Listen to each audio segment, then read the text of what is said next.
Good evening, everyone. I'm Harold Holzer, director of the Roosevelt House, and it's a pleasure to welcome you to what we think will be a very special program. As you know, those of you who come regularly, and don't turn off your phones, everybody has to look at the phone and turn them off.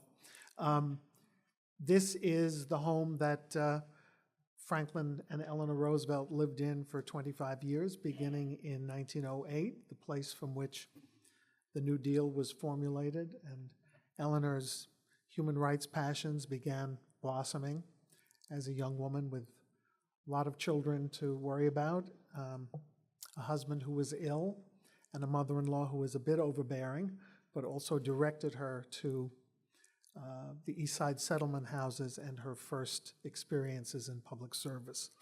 So it's a very special place. Ironically, World War I was the only period in which the Roosevelts didn't have a stake in this house or a real residency, because they rented the house during World War I. I did say World War I, didn't I? Oh, good. They rented the house during World War I and went to Washington, where FDR served, as I'm sure you know, as Assistant Secretary of the Navy, and Eleanor donned a uniform and volunteered for the Red Cross. So they were out of this house at this time that we are gathered here to discuss. We honor the Roosevelts and the other heroes of that period so often. We thought, as we roll out from the centennial evocations of armistice, that we should also remember the common soldier, so many millions of whom died in World War I, as a generation was lost to the violence and tragedy of that period. I'm particularly interested in this and in the region and the period we're going to discuss, and in the verse, the very famous verse that you see on the screen, which I was reminded by the actor Stephen Lang, who wrote a piece about the Lost Battalion a year ago. Every schoolboy in America at one point, and probably schoolgirls as well, memorized these verses. There's someone who admits to it, but we're not going to test you. Just further coincidence, I'm interested as well because my own next book is about the sculptor Daniel Chester French, who may be most famous for the Lincoln Memorial, but one of whose final works was in Flanders Fields in Milton, Massachusetts. A beautiful, unusual, romantic work. So a confluence of moments and anniversaries and focuses, and a wonderful group of people to discuss this subject with you tonight, and to engage in discussion among themselves and with you. But our partner in the program, our co-sponsor, in fact, our co-host, is my friend Nicolas Paulet, who is the acting head of the General Delegation of the Government of Flanders, Belgium, to the USA. He has been a generous and inspiring partner in this event, and to introduce it, I would like to call on Nicolas to speak now.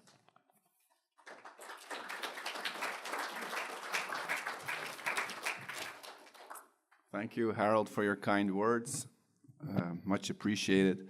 I just want to say how special it is, of course, for us that haven't been here before at the Roosevelt House to have a World War I seminar or a panel, if you want, in this special place with the family, the Roosevelts, that are so connected to America's history, and through both World War I and World War II, also to Europe's history, and in particular Belgium. So I just want to thank Harold once again for allowing us to co-sponsor tonight's event. And of course, I would also like to thank curator Deborah Gardner. And Deborah and I had many phone calls and emails And if you organize events, you know how that goes. So a lot happens behind the scenes that's not often seen or heard, but we made it happen. It came all here together this evening. So thank you so much, Deborah. For you, or for those of you in the audience that haven't heard about Flanders or the Flemish region, just quickly situated. So Flanders is a northern Dutch-speaking region of Belgium, and we have a very complex political structure. Hence, we have a, which I will spare to you this evening. Maybe we can talk about it later after the panel at the reception, so please join us for that. But we are here in New York with our general delegation organizing and supporting cultural, academic research and other initiatives that highlight our region in the United States. And of course, World War I and commemorating the centennial of World War I is a big part of our public programming. And as you know, the fiercest battles during the war, 1914, 1918, that is, were fought in northern France and on the Western Front at least, and northern France and northern Belgium, which is Flanders, and hence our government have a very big stake in commemorating and remembering that war. And of course, here in the United States, we'll never forget that your government and your men and women came to our aid in 1917 and much before, actually, in 1914 with the Commission for Relief in Belgium, which could be easily coined as the first real contemporary effort, international aid effort from one country to another, which was then headed by not president yet, but President Herbert Hoover. So that was really a great accomplishment for that time. And yeah, I just want to say one more last thing. I was having a dinner with friends, and I was trying to, come up with some interesting points to speak about to you guys this evening.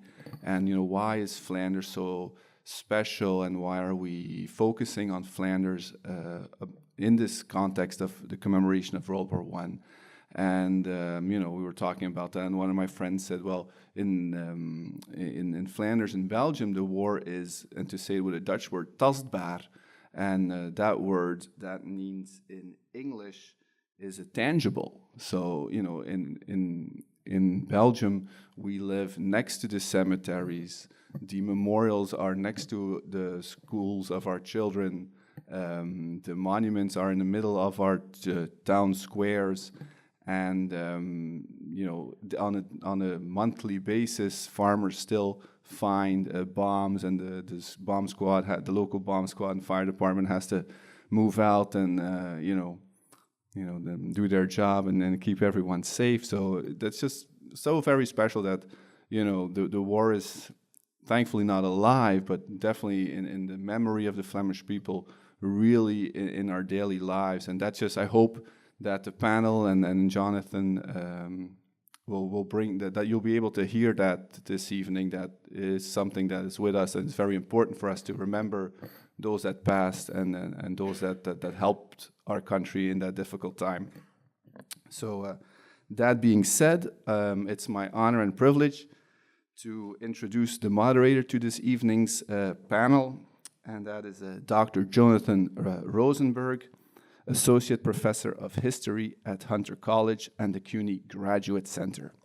Dr. Rosenberg teaches 20th century U.S. history at Hunter College at the City University of New York, and his research focuses on the history of the United States in a global context. Jonathan, the floor is yours.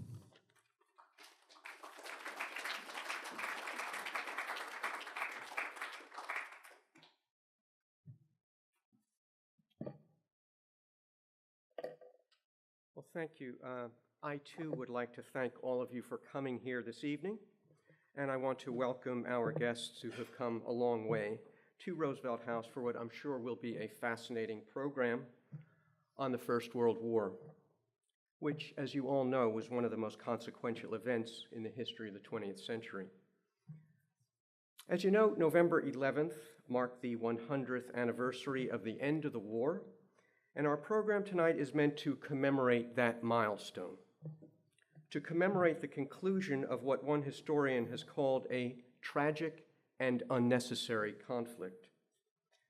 I'd like to first introduce the panelists to you. I'll do that briefly. There's a somewhat more extensive description in the program. Christopher Sims recently retired as the Senior Cemetery Associate for the American Battle Monuments Commission at the Flanders Field American Military Cemetery in Oregem. That's in Belgium. He's the co-author of a book titled The Flanders Field American Military Cemetery, and he's also written numerous magazine articles on the First World War. Tonight he's going to discuss early connections between Flanders and the United States and also talk about the work he has done at the Flanders Field Cemetery.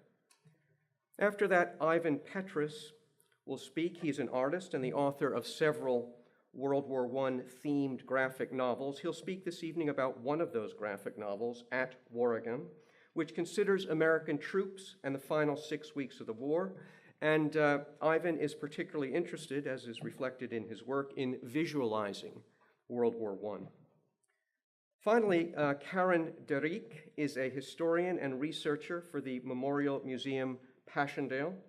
As the head researcher for the project, the Passchendaele Archive, she and her colleagues seek to tell the story of those whose lives were lost at the Battle of Passchendaele in 1917. And tonight, Ms. de Rijk will speak about the museum and its mission. Let me offer a few words about the First World War. As you will undoubtedly recall from your reading or perhaps from a college lecture that you attended at some point, the war began in Europe in the summer of 1914, and before the guns fell silent in the autumn of 1918, the war would kill some 10 million soldiers. It would wound some 20 million more. It would cause the disappearance of great empires that had stood for centuries. It would break the backs of states that had long reigned supreme. And in a less demonstrable sense, in a sense that is more difficult to measure, World War I would call into question the very idea of civilization itself. The war was the greatest cataclysm humanity had ever experienced, only to be eclipsed a generation later by World War II, which unimaginably was far more bloody and destructive. And the Second World War was, of course, a consequence of the first.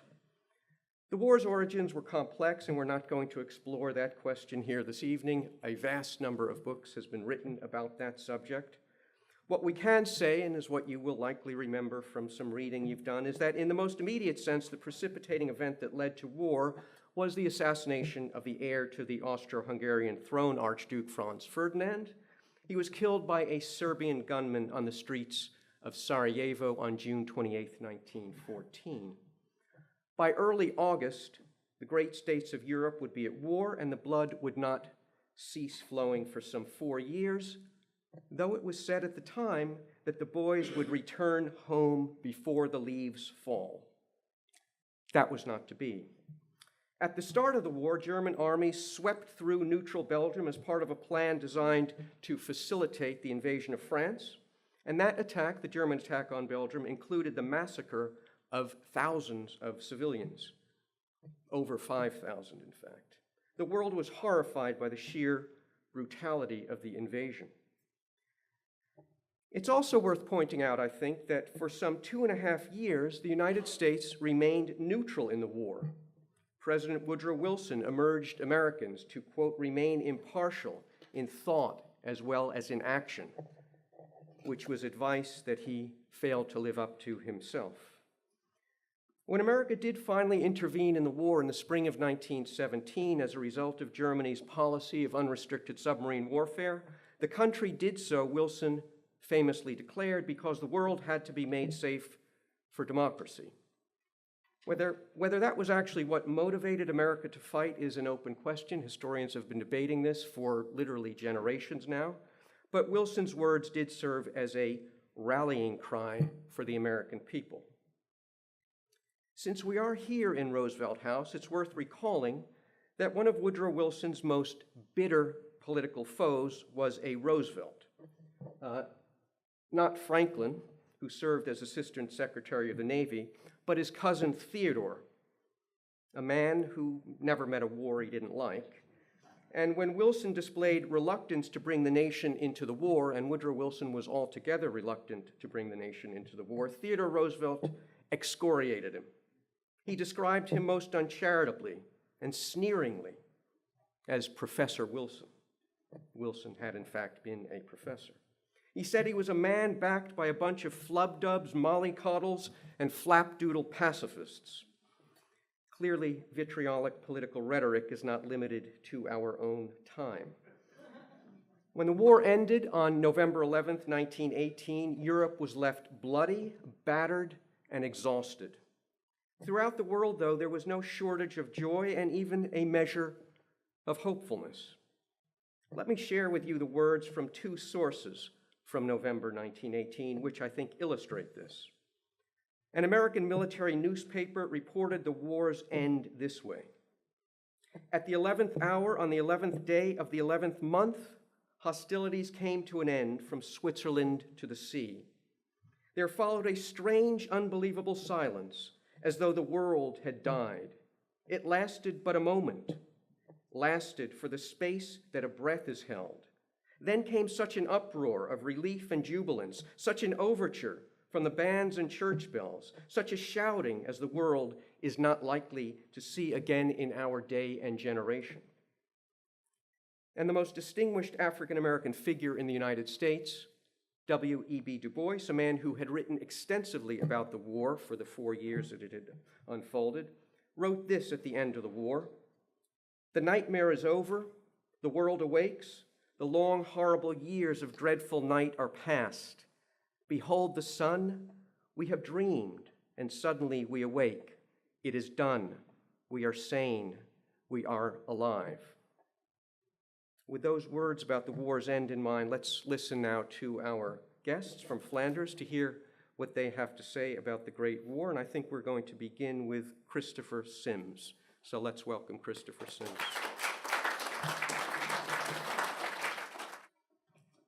Ladies and gentlemen, first of all, I would like to thank all those who have made it possible for me and my two colleagues from Belgium being here today. I would also like to thank the family members of soldiers that are buried at Flanders Field that have made the occasion, and additionally, all of you for being here today. Many of you may not realize that Roosevelt House, or I should actually say Eleanor Roosevelt, had a special connection with the Flanders Field American Cemetery. When Eleanor was elected commissioner of the American Battle Monuments Commission in 1953, she visited Flanders Field that same year and again in 1956. This is just being one of the examples of the early connections of Flanders and the USA after World War II. Many would follow, and after World War II, there was actually an influx of American family members visiting the sites of World War I. Working for the American Battle Monuments Commission at Flanders Field, I experienced the centenary as a snowball effect on the number of relatives from all over the world visiting their grandfathers, great-grandfathers, and great-uncles' graves. Besides coming from the USA, we had families visiting from Poland, Germany, Norway, Italy, Ireland, to name just a few. It has been my privilege to serve the American Battle Monuments Commission at Flanders Field for over 40 years. From day one, I was intrigued by the beauty and the serenity of the site. Walking amongst the graves, one could but wonder if these stones could talk. My lifelong goal has been to give meaning to the lives and deaths of these men who, by lying here, are not forgotten, but actually still serve their country. But how did this all come to be? A great writer and philosopher once said, "At every tick of the clock in every inhabited part of the world, an unimaginable richness and variety of history falls off the world into total oblivion." However unreal this may seem, this could actually have been the case for the American soldiers fighting in Europe, and as a consequence, our overseas American cemeteries. After the US declaration of war in 1917, it was the government's intention, with no doubt in anyone's mind, that after hostilities ended, all war dead would be returned to the United States for burial. Then in 1919, the government had a change of heart and turned to the American people, sending out questionnaires to the next of kin, requesting their thoughts and desires as to the final disposition of the remains of their loved ones. The form gave 4 primary choices: burial at Arlington National Cemetery, burial in another US national cemetery, burial in a hometown cemetery, or burial in a permanent overseas military cemetery yet to be established. If the government's intentions of 1917 had remained, the American Battle Monuments Commission would never have existed. More importantly, there would have been no tangible evidence of Americans ever fighting and dying in Europe. And so this piece of American history would have fallen off the world into total oblivion. After the gruesome task of disinterment, shipment, and reburial by the American Graves Registration Service between 1921 and 1922, the American Battle Monuments Commission was established the following year in March 1923.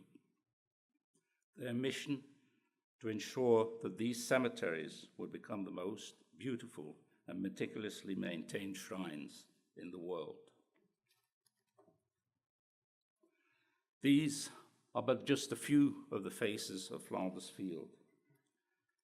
It took over 12 years for me and my co-researcher Patrick Lernout to compile these stories. Although the Dutch version of the book was published in 2011, by the time the English version was published in 2017, and yet the research is still ongoing. In early 2000, Patrick and I were invited to be a part of a team to set up a World War I exhibition, part of this exhibit being the American soldiers of Flanders Field American Cemetery. We made a choice of 5 soldiers, of which we already had a number of photographs, and requested their NARA burial file. After the exhibition, we thought, now why don't we try and extend our research to say 100 of these guys? And so we met and set out on this mission, which brought us to the National Archives at College Park. But instead of researching 100, we actually spent nearly 3 weeks researching all 390 files. Some of these files contain 50 pages, others up to 100 and even more. So we were fortunate that some days the National Archives extended their opening hours until 9 in the evening. Over the years, and after numerous emails and surface mail letters to libraries, historical and genealogical societies, newspapers, we made many friends who even helped us locate family members of those interred at Flanders Field. Many of these families had no idea and were surprised to learn that they had a relative buried in an overseas military cemetery. Others still had the World War I letters and photographs of their family member, which they gladly shared with us. And so in 2011, the Dutch version of the book was published. By the time we published the English version, we had gathered even more information and photographs, which resulted in 100 additional pages. Of the 368 soldiers buried at Flanders Field, 21 are known but to God, and 43 of these are listed as missing, are memorialized on 2 panels in the chapel memorial. But today we're here to talk about the New York Division and their part in Belgium. They participated in the Ypres-Lisse offensive, which was the Decabus Lake and Scharenberg area, between 5 July 1918 and 7 September of 1918. The total number of casualties for this short period of time was 1,336, of which 250 were killed in action and 1,086 wounded. 103 are interred or memorialized at Flanders Field American Cemetery. This is the battle map of the area, and I'll try and note, please keep this in mind, Walker Farm, and here we have the Decabus Lake, Mount Kemmel, Mount Scherpenberg, and further north here is Ypres. The line of battle was actually just 2.5 miles. Upon their arrival in Belgium, they were assigned to a defensive sector east of Poppering, and Poppering is just beyond the map, off the map over here.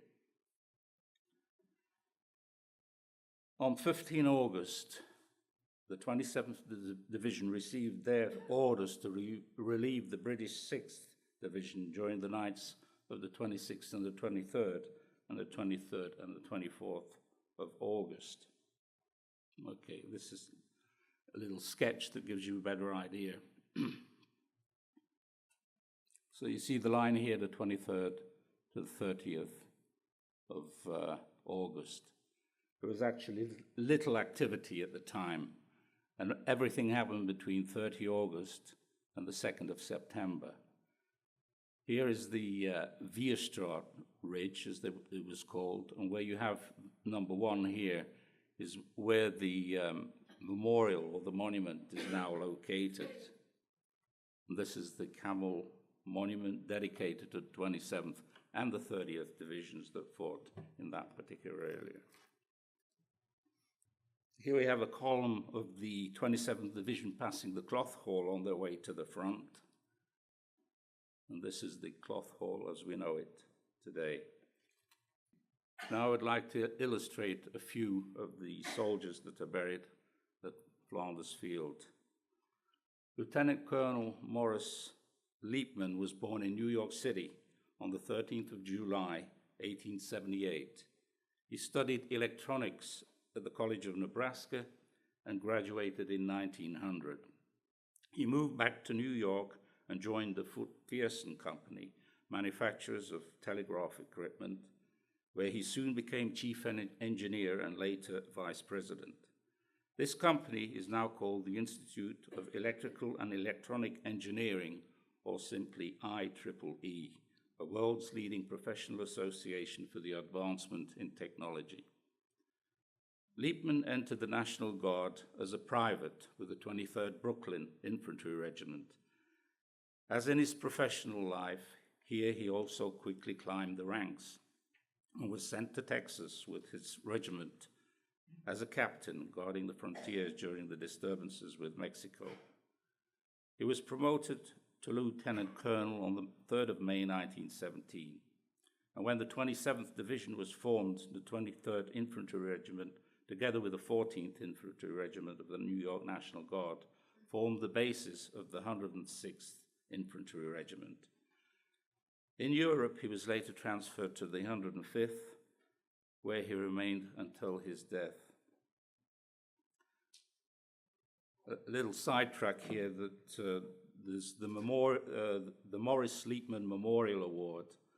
This was established by the Institute of Radio Engineers in 1919 to perpetuate the memory of Colonel or Lieutenant Colonel Morris Liebman, and it was continued by the IEEE Board of Directors.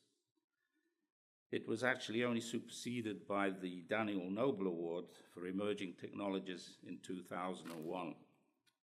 Lieutenant Colonel Liebman was killed by a shell during a routine inspection visit of the front at Walker Farm near Decabus Lake on the 6th of August 1918. Walker Farm at the time was a British Brigade headquarters. In this photograph, you can see the damage caused by the artillery shell that actually killed Morris Liebman. And this is Walker Farm as it stands today. This is another photograph taken from a different direction, and you can just barely see here in the corner the damage, and also here 2 of the mortar shells. And here you can actually see the repairs made, which are still evident today.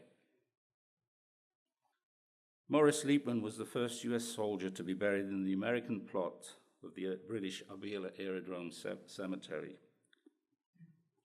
He is also the highest-ranking Jewish officer of the AEF, killed in action, and now the highest-ranking officer buried at Flanders Field.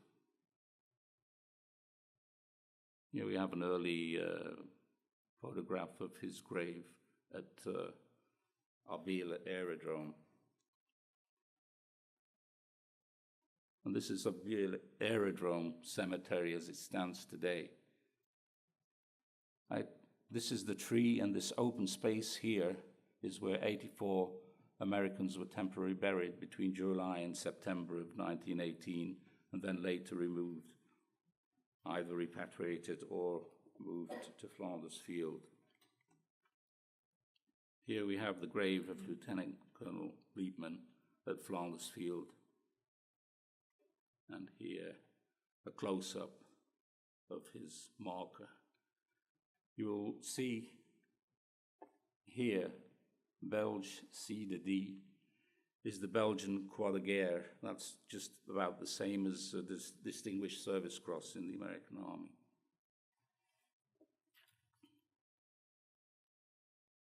Our next soldier is George Tracy Record. Was born in Saratoga Springs on the 27th of November, 1893.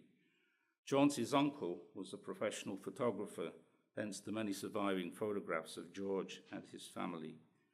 George lived in Cooperstown, home to the National Baseball Hall of Fame, and from here he enlisted for military service just 2 days after the US declared war on Germany.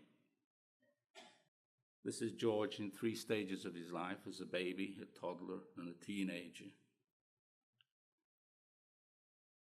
And the family photograph here with his parents, Chauncey and Minnie, taken in 1905, and his sisters, Dorcas and Maria, and here at the bottom, his younger brother, Arthur.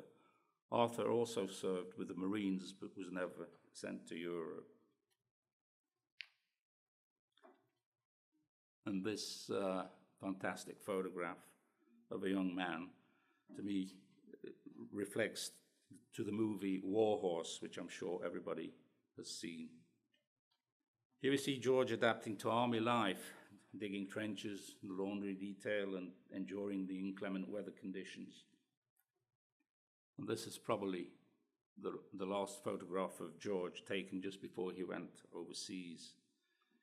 He was killed in action on the 13th of August 1918. At the time, he was in an advanced post with the British 11th Queens. He was also initially buried at Arbela Aerodrome Cemetery in Poppering. And here we have George's final resting place at Flanders Field. I'd like to conclude with 2 additional photographs. One of the Flanders Field Cemetery was in November 1919, just a year after the hostilities ended. And here we have Flanders Field as it stands today. Thank you.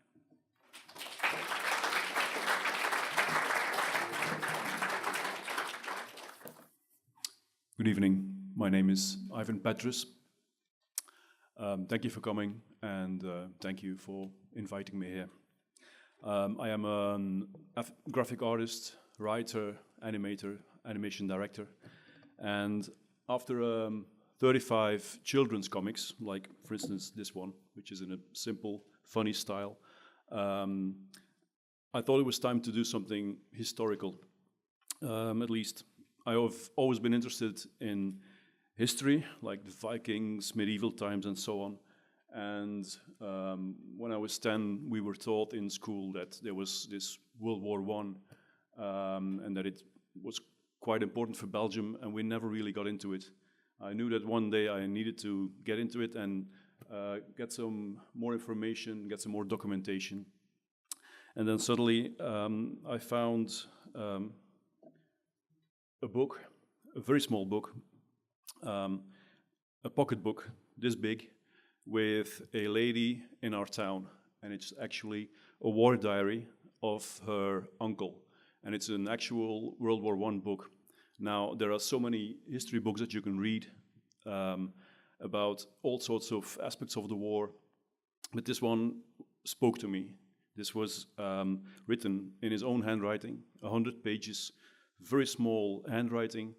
I read it and I was in the war. He spoke about the beginning of the war in Belgium, the 4th of August 1914, how he went to war,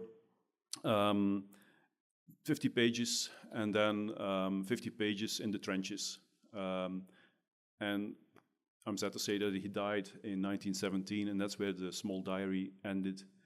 But, well, this is it. So this is my very first book 8 years ago, let's say about a serious subject, so my very first World War I book. I actually wanted to make this into a comic strip, graphic novel, and so up there you can see, of course, enlarged, the handwritten book by Odon van Pevenage, that's the soldier. And so I always say that the World War I interest is a bit of a virus. As soon as you get into the subject matter, you want to read more books, you want to expand your knowledge, you want to see every film that there is, read every book that you can find. And so it has never left me, and it will never leave me, even now that it is 2018. So this was my first book. It didn't make it into the shape of a graphic novel. I had started the graphic novel, and my drawings were actually used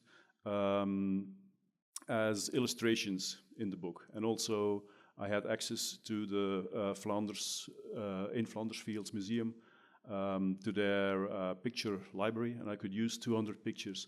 So it's a combination of illustration and pictures. And I've been interested in visuals all my life, reading comics, watching films, and so on. And so that's what I do. I bite into a subject. I look for visual information and also factual information, and most of all, preferably, personal information. Like his story was personal.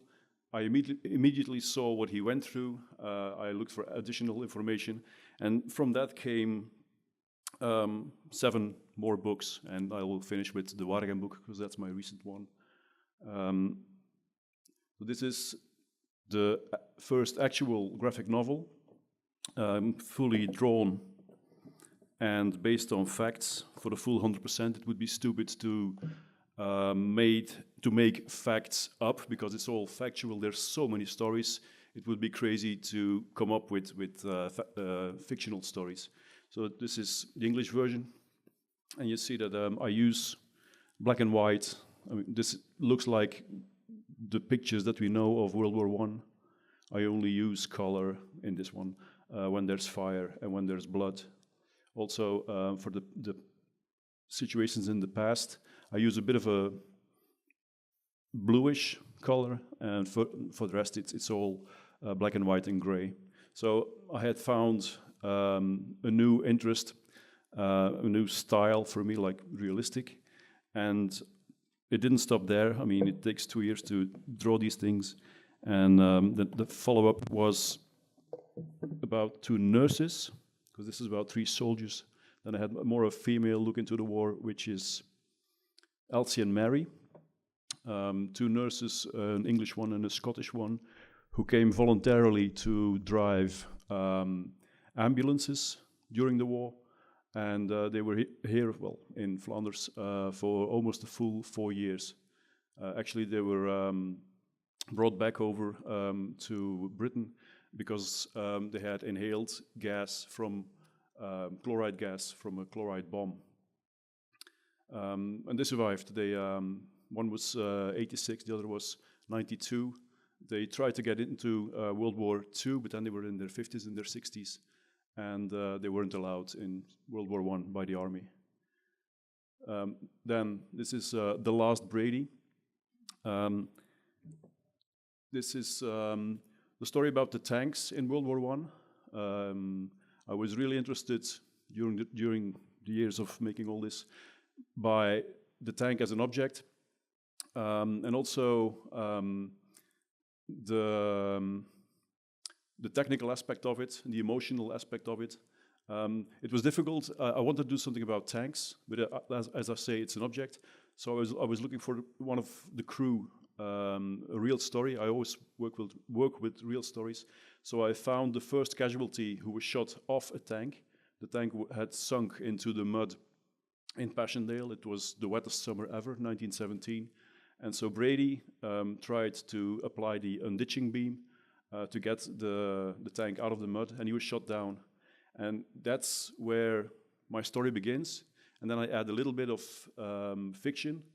I have this woman who is actually his great-great-granddaughter, like 5 generations further on. So she lives now, well, 2017, and she goes looking for him. And so that's the only fiction that I apply. And so I have all these facts and all these stories about tanks and the tank crew in Passchendaele, but also in Cambrai, which was a bit more successful tank battle. And that's my 3rd graphic novel.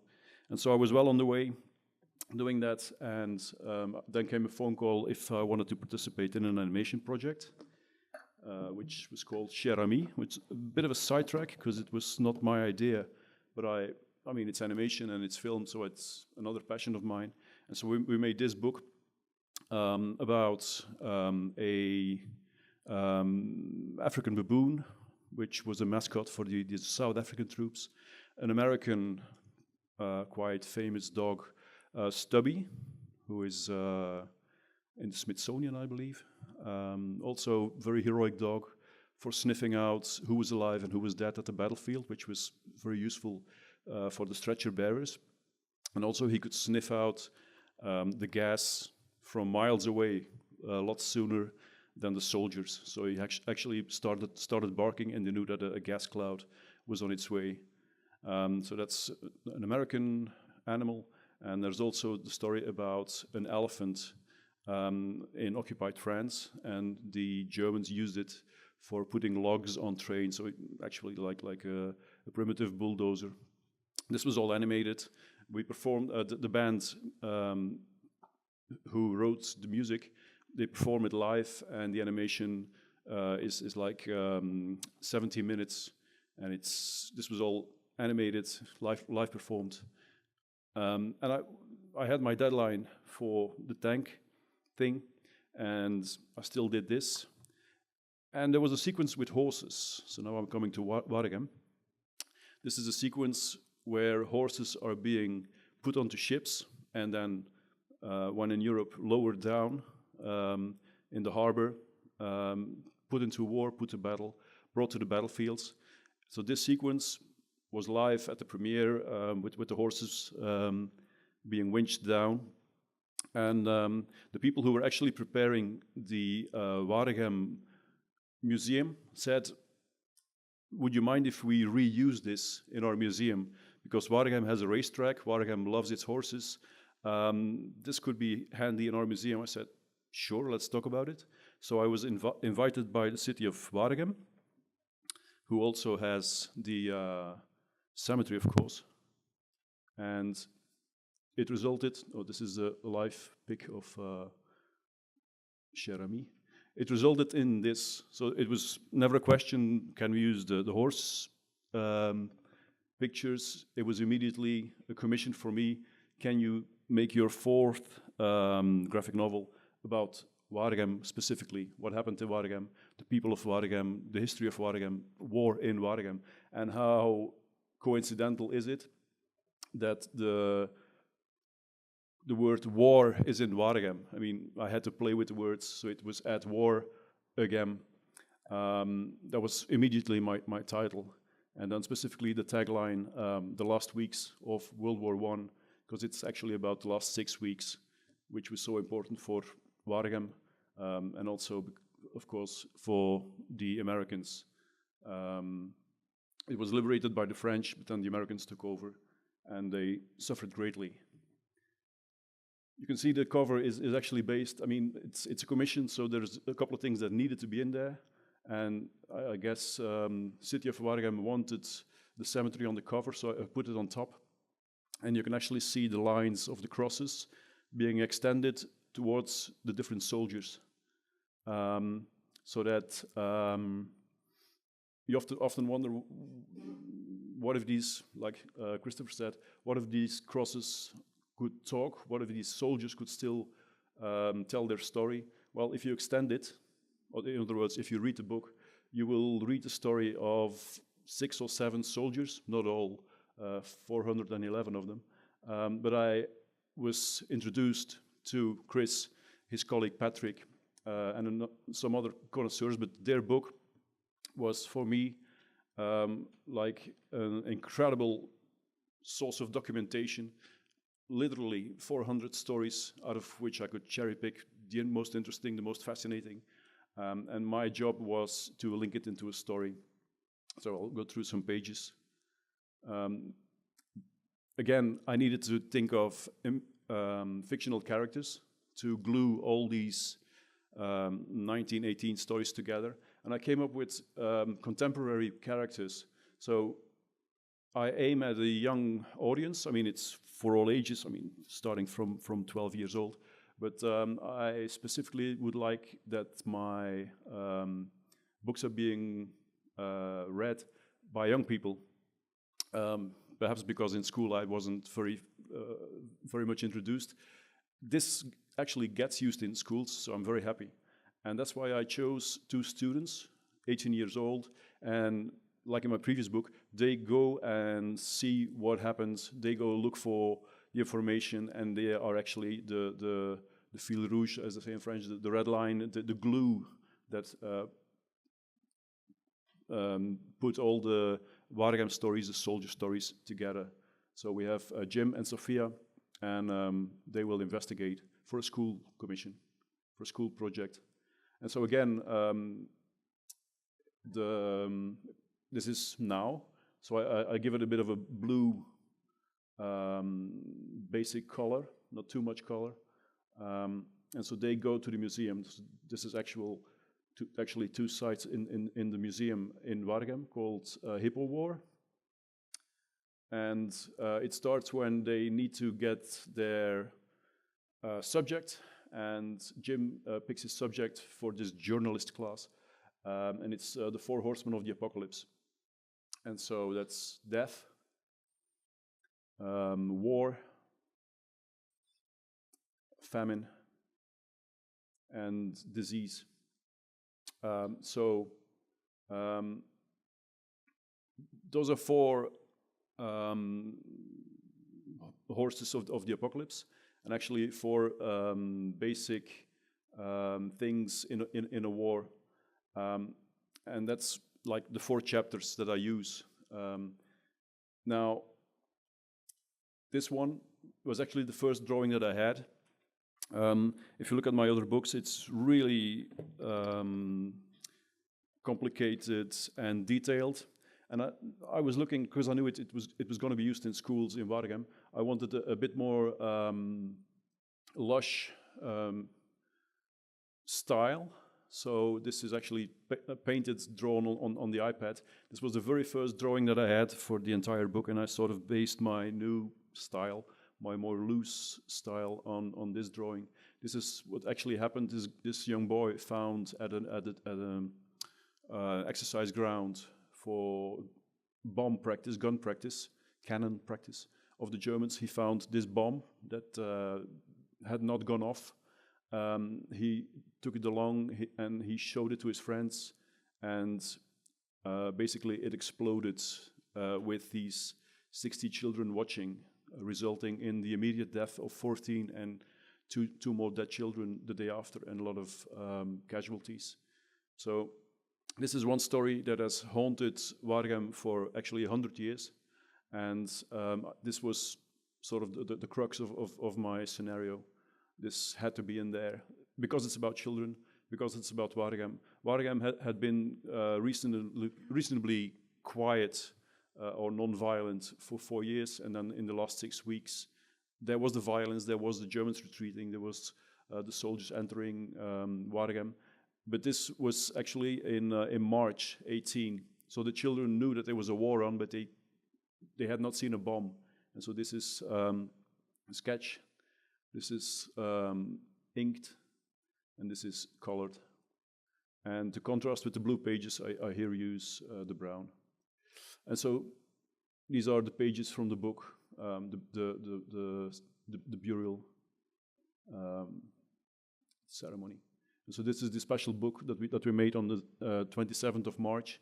And we distributed this in the school, which is still there, that has suffered so much 100 years ago, just to confront the school children with the fact that their school had lost so many children 100 years ago. Then I'll just go through this quite quickly. I like visualizing things, so I need pictures. And again, Waregem wanted me to make a book about Waregem and America, the American troops. And so these are two Belgian people. This is the surgeon Antoine Depage and his wife, Marie. And she was on the Lusitania. And of course, you all know the American ship, the Lusitania. In 1915, it was torpedoed, and these are the pages. It's actually like a Titanic story 3 years later. And this is how I visualized it. She's on deck. No words, it's not necessary. I mean, balloons are often disturbing when you read things like this. So it's just visuals. You see the torpedo, you see them, you see her as a nurse helping people, but then she goes overboard and she dies. And this is very much a Titanic story. An American ship sinking 2 years before the Americans decide to go into the war. This could have been a motif to start the war, but it was 2 years later that it was given. And so it was already drawn, and then I found pictures like this, which pictures always give me the thrills and give me an insight into history. So this is the funeral of Marie Depage. And so I found this fascinating, even to find pictures of the facts in my book afterwards. It still interests me. So this is how I saw the funeral in the dunes, actually. This is another thing, another scene of two American soldiers, like a captain and a soldier. I won't go into the details too much, but the thing is, it's a mission where they needed to go sketch where the cannons were. He swam in the river Scheldt. The Germans were at the other side of the Scheldt. He swam underwater. He sketched it. He swam back. The Germans had seen him, and they actually shot off chloride bombs. Now there was one gas mask, and Berg, the normal soldier, gave his gas mask to his captain, Smith-Hissler, Paul Smith-Hissler, and so that he could bring his unique knowledge and his sketch to headquarters, so that the other day they could know where to attack. And so there you can see that there's a green gas cloud. Berg says, I'll run with you, I'll try not to breathe, but of course at one point you have to breathe, so he breathes in this chloride gas. Smith-Hissler survives, and Berg has so much gas in his lungs that 3 weeks later he dies. And there's actually a very nice monument at the River Scheldt and a memorial for these two American heroes in the town of Oudenaarde, which is a bit further away from Waregem, because of course the Germans were pushing back, the Americans were pushing back the Germans and ended up in Oudenaarde and a bit further. And then by that time it was November 11th, the end of the war. So again, Jim and Sophia, and you might recognize from the pictures of Christopher the chapel of the Flanders Fields American Cemetery. So these are the clothes of the American troops based on this picture. So it's all original. It's very necessary for me to have all the details right, especially in costumes like this. This is actually a drawing of the 11th of November. Based on this one, this is an actual watercolor rendering made by an American soldier, and so I sort of made it in my own style, just to have it. I wouldn't have this in the book, so I copied it in my own style, and I had that for the 11th of November in my book. It was actually done by let's say, a colleague of mine, an illustrator, who had fantastic style and had a sketchbook full of American soldiers, so his compatriots. And so you can see this is wonderful graphic novel stuff. And it's 100 years old, and it's made by an American soldier in June 18, as you can see. And so this is, again, before and after the American Cemetery. And this is, you saw it already. This is on Memorial Day. And this is one more story. I'll go through it quickly. This is, again, pictures from the book by Christopher and Patrick. This is, let's say, a widow. Her fiancé went to the war, died, and she actually married his brother. And this is a war mom. There was an arrangement in the 30s. She could come over with so many other war mothers to Flanders Fields to visit the grave three times when she was there. And so she visited her son's grave. Actually, from the soldier was called Shannon. From his uniform, they kept one button. They made a ring from it. She always wore the ring. Then it went to the fiancé. And so this is actually the ring. The fiancé had a daughter. Thus the ring went to the daughter, Patricia. This is Patricia. And I was hoping to, at one point, give her a book. But of course, time goes by and she sadly died 3 years ago. Patricia Odermatt, 2 years ago. And some more destruction in Waregem. There's so many pictures, and my job is always to make it into a graphic novel and make a story out of it.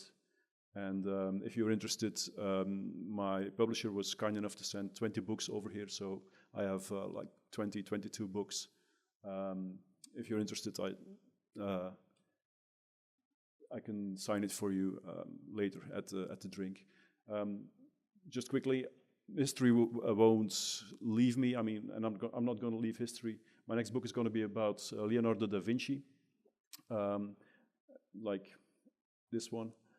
This is a version of the cover, and this is, again, thanks to the lush and quick style that I had for the Waregem book. I can now do quick pages in a fast style, because this book is going to be 360 pages, like 3 books of 120. As you can see, it's Venice, and it's not too complex, but you can see that it's Venice. And also, I'm working on a book about the Bayeux Tapestry. So if you see this in bookstores in 2 or 3 years' time, then pick it up and enjoy it. But so, thank you all for listening. Hello. I also would like to thank Flanders House for being here and for introducing the Memorial Museum Passchendaele 1917. It's a very long title, to you. Here you see the entrance of the museum, and it all looks very peaceful and quiet, but actually this was the center of the former battlefield of the First World War. Everything was destroyed, and also our museum, which is in a former chateau, had to be rebuilt.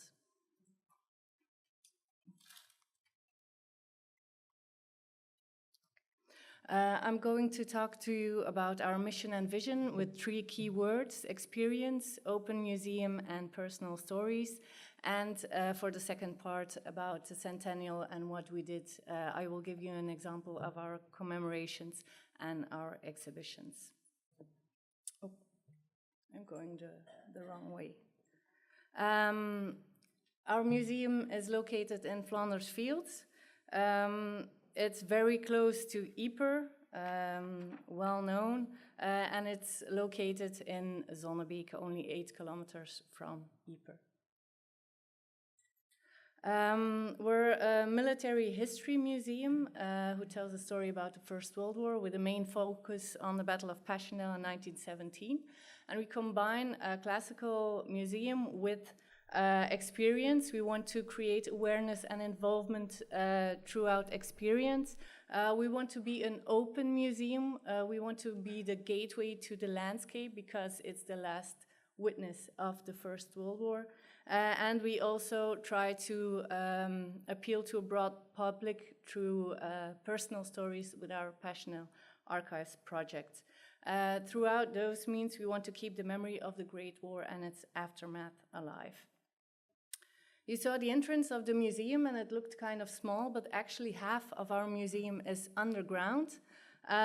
You start on top and then go down underground into a dugout experience, a reconstructed dugout. The third part is on the Battle of Passchendaele. Then you come upstairs and you have a trench experience, and it ends in the Hall of Remembrance. The Battle of Passchendaele, also known as the Third Battle of Yper, was a British attempt to break through the German front line. Took place from July 31st until November 10th of 1917, and for the gain of only 8 kilometers of terrain, both sides suffered approximately 600,000 casualties, which means dead, wounded, and missing. It took the British about 100 days. They thought they could break through the port of Zeebrugge and Ostend in 3 weeks, but it took them about 100 days to get to the, by then, symbolic village of Passchendaele. It took place in 3 phases.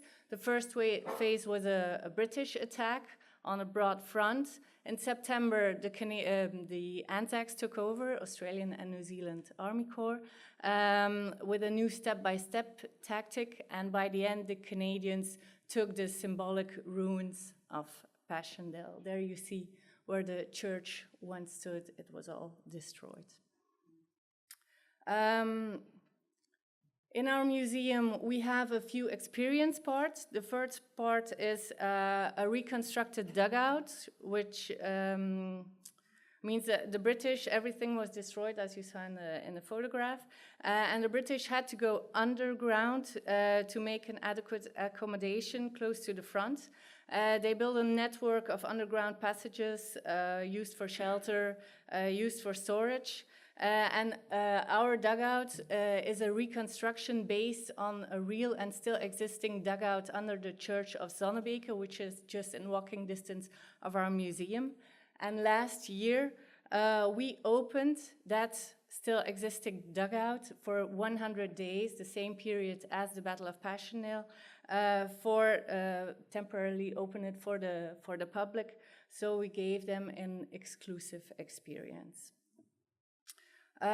We also have a trench experience. That means that we have reconstructed German and British trenches, a network of them, to show visitors the evolution and construction on both sides.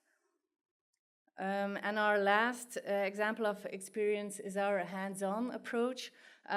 Throughout the museum visit, you can put on a helmet or feel the weight of a Lee Enfield rifle, feel the weight of a shell, but also walk in through this original American emergency house. As I said, the whole area was destroyed, so when the first inhabitants came back, they had to make do with what they found. They built shacks. Then they got some emergency houses, as this original house from 1922, before they could start and rebuild their own home. We also want to be an open museum and send our visitors into the landscape because we are in the middle of where the battle took place.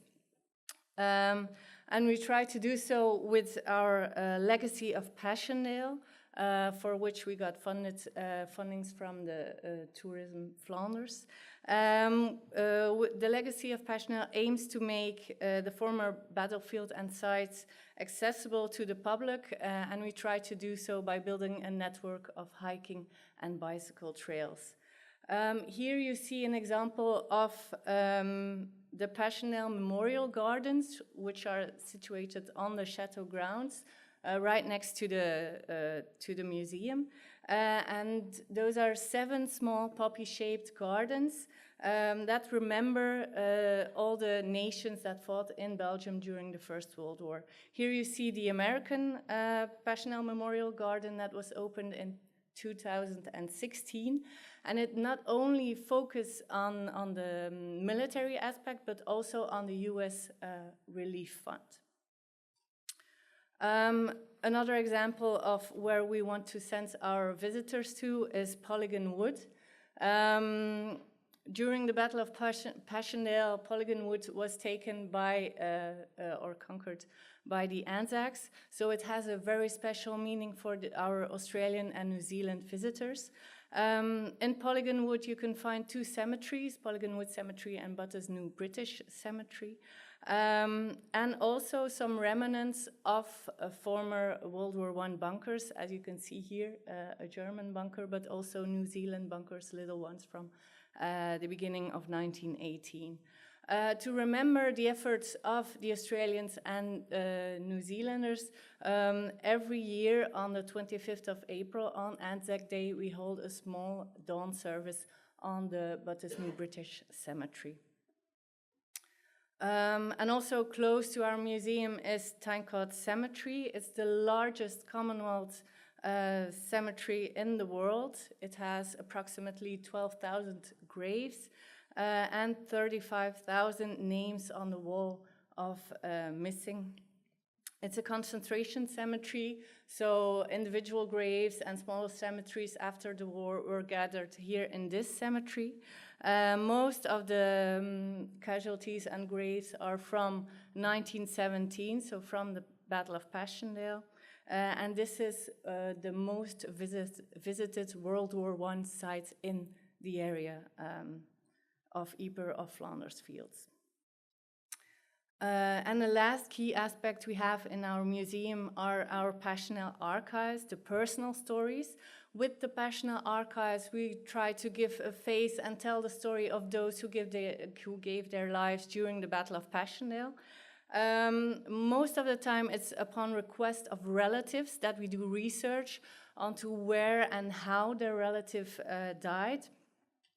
And with the project, we want to give the relatives a tangible place in the landscape, especially if they have, if their family member doesn't have a known grave. Give them a tangible place in the landscape, a place where they can go to, where they know that was the place where my family member died, went missing, or was wounded. Sometimes we can find an exact spot to where he was buried, but was never found after the war. And sometimes it's the area where he was last seen or where his battalion was fighting. One of our personal stories is the story of Robert Roy McKibben.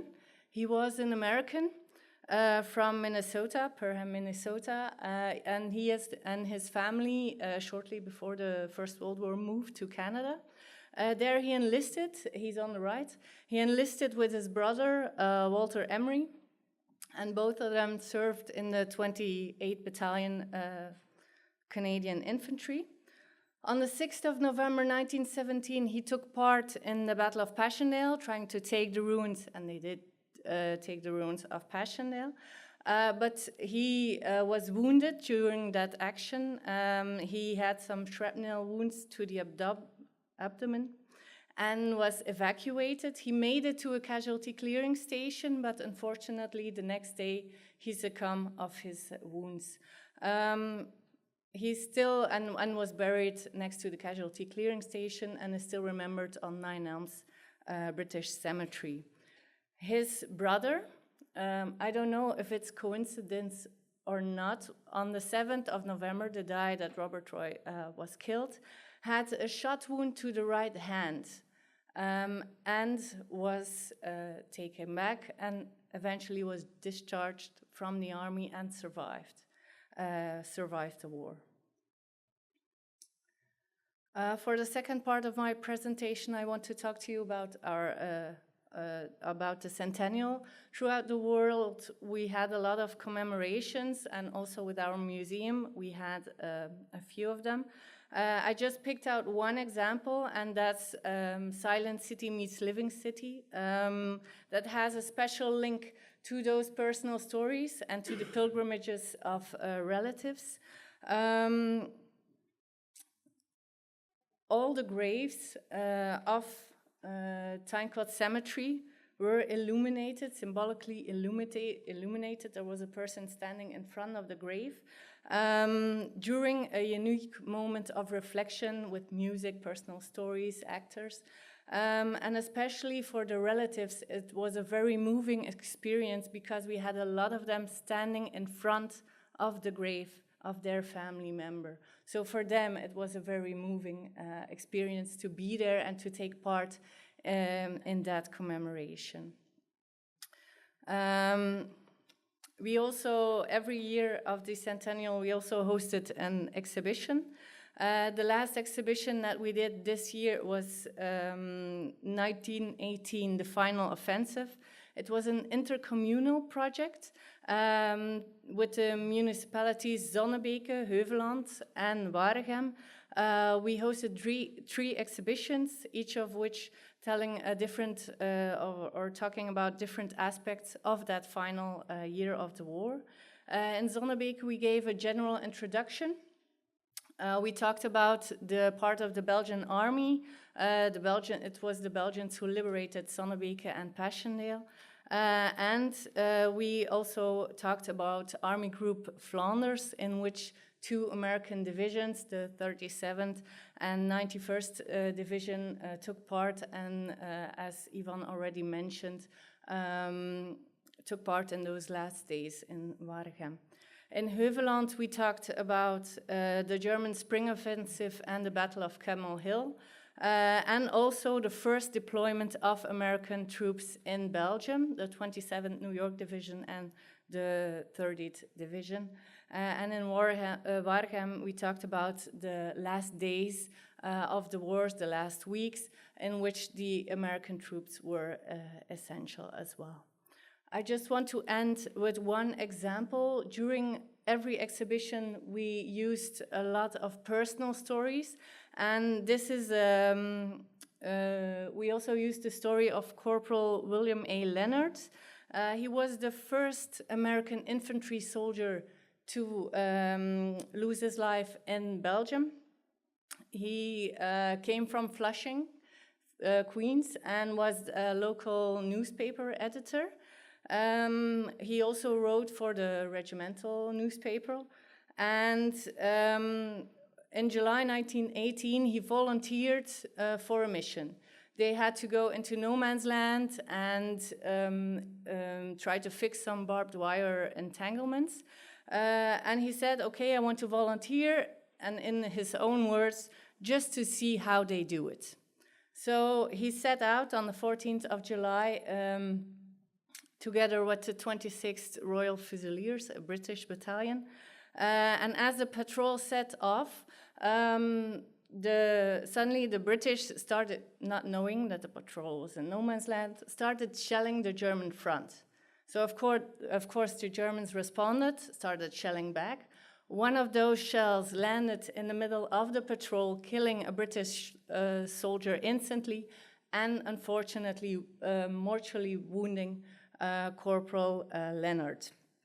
He took, I have to check, He had a shrapnel wound to the stomach and died. They did take him out of no man's land, buried him near the front line, and after being reburied twice, he was reburied again and found his last resting place in the Flanders Fields American Cemetery. There is a link between the grave in Belgium and New York, actually, thanks to my colleague Christopher. I know he has a site in memory in Murray Hill, Queens. You have Leonard Square, where you can find his memorial plaque that was inaugurated in 1934. Thank you.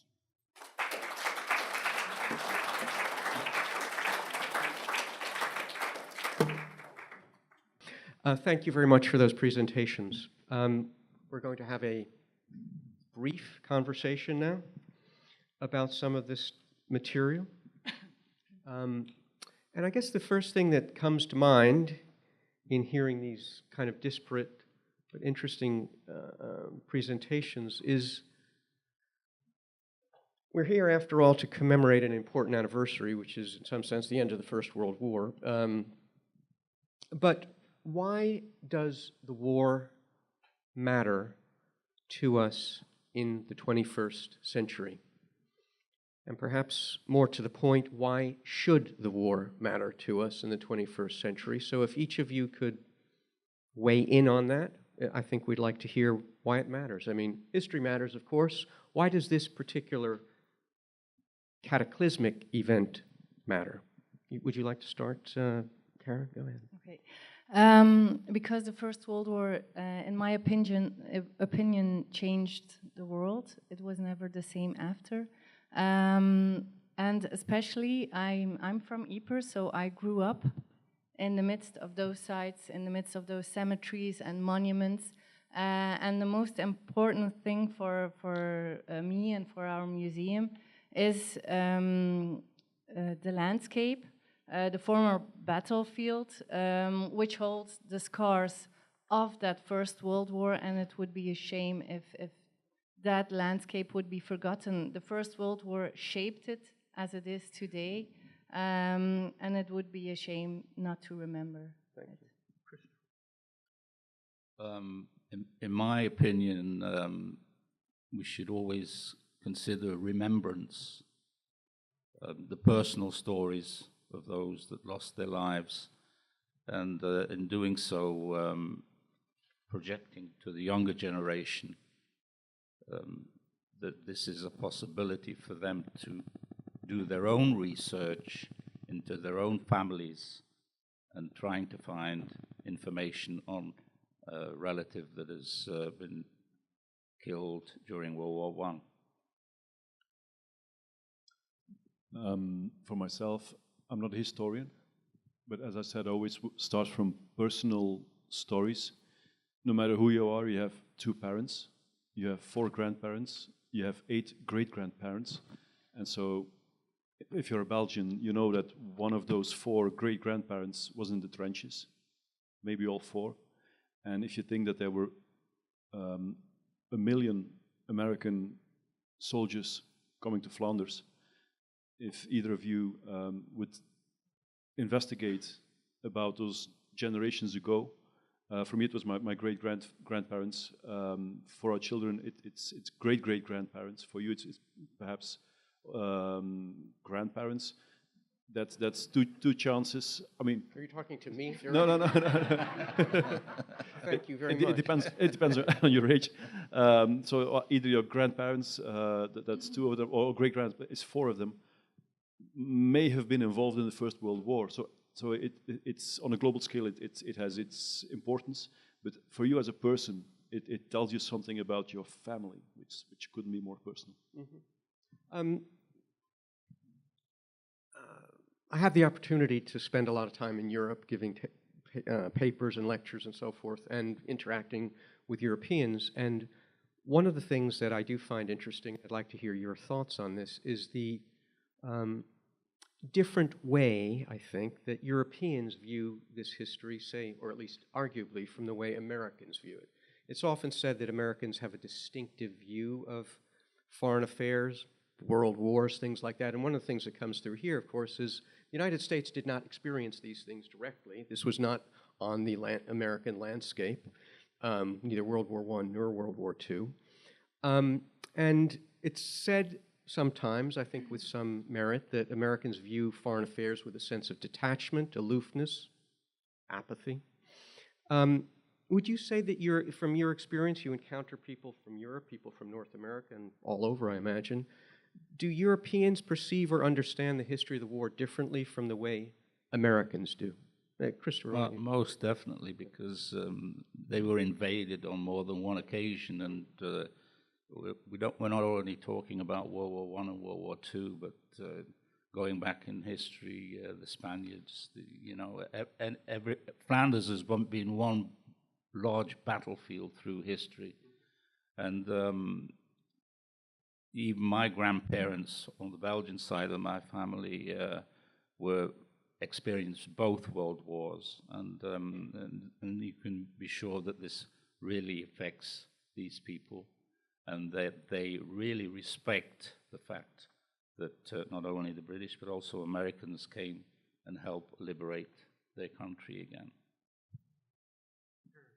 American, European perceptions? I think it depends on the country. The Second World War pushed out kind of the First World War for the Americans, also for the Germans.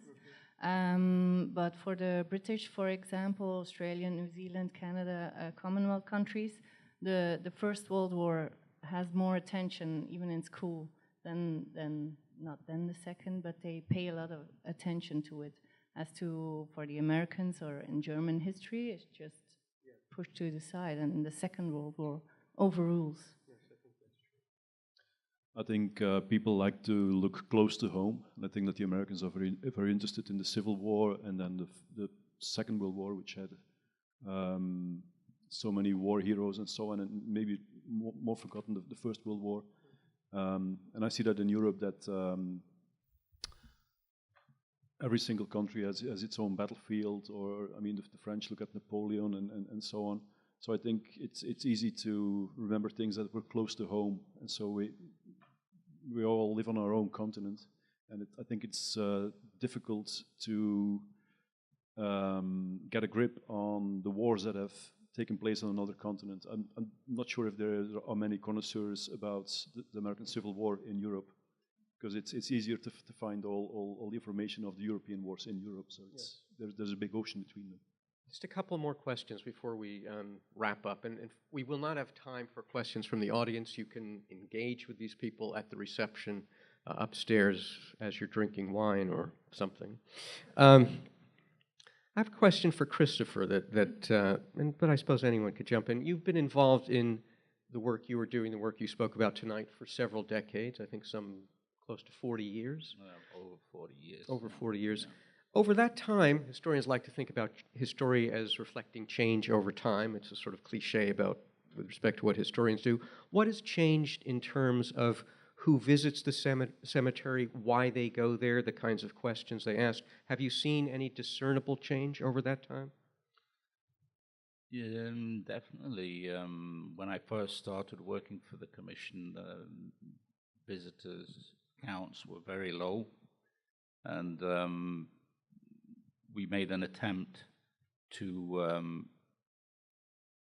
talk to school kids and bring them in the picture, and this has been very successful. Now, definitely during the centenary period, that we've had an influx of school visits, and the projects that they receive is trying to find within their own family the history of any family member that fought during World War I or even World War II, and that does bring it closer to home for this younger generation. I have a question that each of you could take a shot at, and I'll ask you. Maybe it's a bit daunting, but I'll ask you to engage in a flight of fancy. imagine that we are here in 2068. Just kind of picking up on your comment earlier. And we're commemorating the 150th anniversary of the end of the Great War. And from that vantage point, that future vantage point, if each of you were to reflect back upon your professional activities with respect to the war, what would you like to have accomplished insofar as how people ponder the war, think about the war, understand the war? What would be meaningful to you? Forgive me for asking you to be so introspective, but we do that occasionally over here. So go ahead. For me, it would be preserving the landscape. Okay. Preserve what still is there. We have the cemeteries and the monuments; those will stay. But for example, German bunkers that are now still in the landscape. Some farmers want to take them down, others are standing in the way, but it's part of our history, and I would like to have preserved that little piece of history. That's good. Christopher. I would say the continuing education to youngsters that history is very important. If you lose the history, then history repeats itself. And in that case, I would definitely, and as things are evolving now, even now with the schools around Waregem where I live, I'm pretty sure that this will continue in years to come. I'm afraid that it will become stuff of legend. Mm-hmm. I mean, legend is a good story and a length of time. And now we're celebrating, not celebrating, we're recommemorating because it's 100 years ago. When it's 150 years ago, first of all, we now had all the stories, and which stories are you going to find? You're going to have to tell the same stories. And so that's important that there are now the museums and that there has been so much attention. But for instance, the English school children, it was in the school program that they would come to Flanders Fields to see the cemeteries and so on. That will now be replaced by going to Omaha Beach and so on for D-Day all the way to 2040. So I'm afraid that the World War I stories will be snowed under with the renewed interest or the growing interest for the Second World War, which will be 100 years in 2040. Thanks. I guess a last question here, because we're coming to the end. And this may be even more difficult to answer, but what the heck. Again, if you're willing to be introspective about this, I had the opportunity about a month ago to visit this area. I was over in the Netherlands, and I took a trip over to Belgium, and I wandered around here, and I have to say it was an overwhelmingly powerful experience and extraordinarily depressing, I might say. I went with a historian friend of mine, and we knew that it would be depressing, and in that sense, we got what we expected, but very, very powerful.